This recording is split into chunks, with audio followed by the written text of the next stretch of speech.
Hi there, it's Jen from modernmedicinelady.com and the Empathic Woman System, and the word of the day is ulterior. So I was having a conversation with somebody the other day, and I was reflecting back on something that I had realized a while ago, and it was kind of embarrassing when I noticed it, but I think it's worth sharing. And that's about having ulterior motives, having things that are hidden underneath the surface that may be kind of what's making us tick. And specifically in my case, it was about the part of me that was really getting sucked into giving and giving and giving and giving.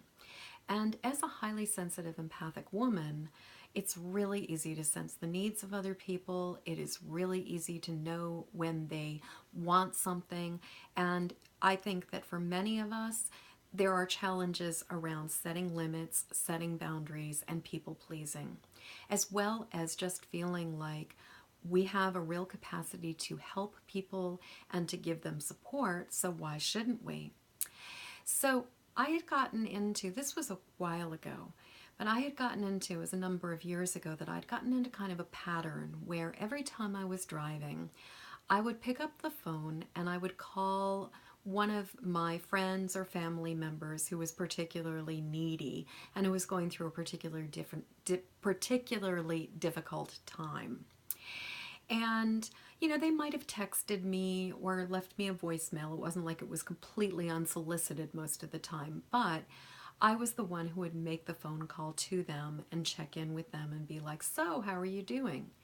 And then I would proceed to spend the next 10, 15, 20 minutes or so listening to them vent and listening to them talk about the stuff that was going on in their life and just basically being this compassionate, sympathetic ear for them.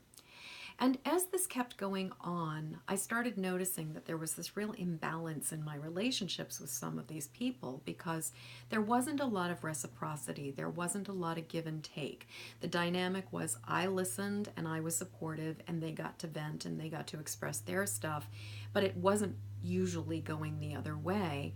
And it was a situation where they did most of the talking, I did most of the listening, except maybe if I mirrored back what I heard them say. So by the end of each conversation, there would be a part of me that would be feeling really drained and really tired.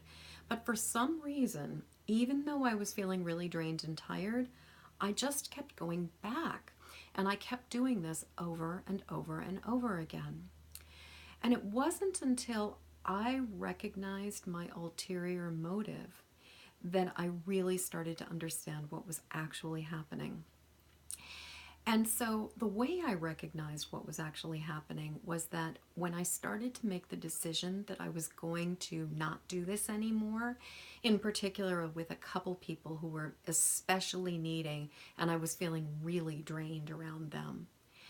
And so what I decided to do was to just pull back and stop.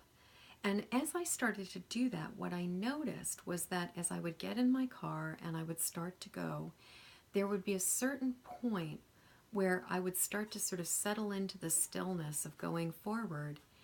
And it felt really uncomfortable to be that still. It felt really uncomfortable to just be sitting with my own thoughts and feelings.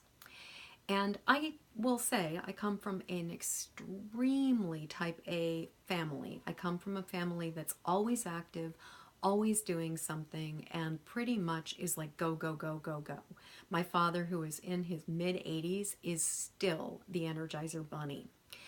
And so I had not been raised to understand stillness. I had not been raised to be comfortable with quiet. And when I would come to that moment where I was just with myself driving my car and being quiet, I would feel uncomfortable. I would feel sort of restless. And then I would start to feel bored. And then I would start to feel kind of lonely. And so what I realized I was doing and what the ulterior motive was that I was using these phone calls to distract myself from being in stillness, to distract myself from being bored, and to distract myself from just sitting in my own solitude and to avoid feeling that moment of loneliness that we usually feel before we sink into the comfort of solitude.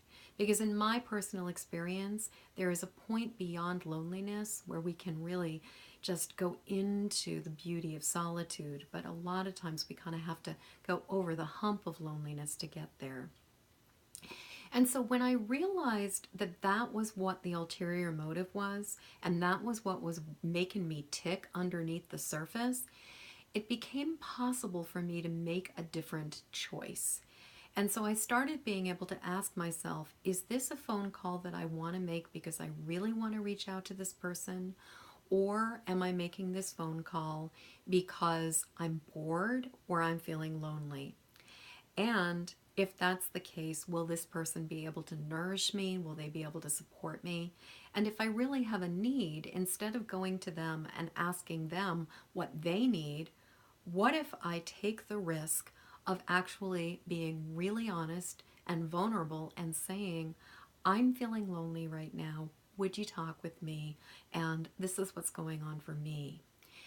And so just really recognizing what the real agenda was, what the real need was that was underneath the surface, and then looking to meet that need instead of that sort of overt idea that I was just going to go and help people.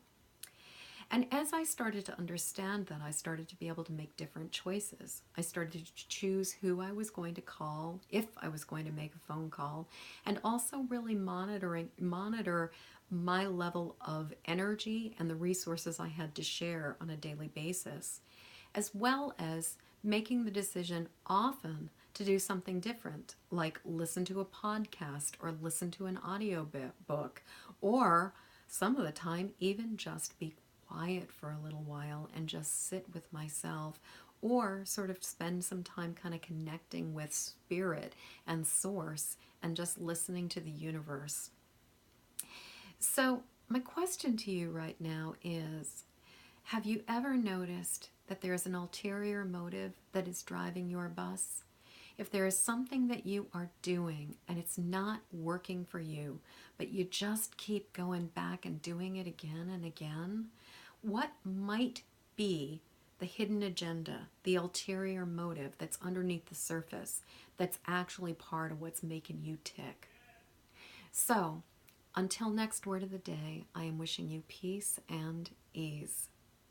And if you haven't already done it, please go like my Facebook page, Modern Medicine Lady.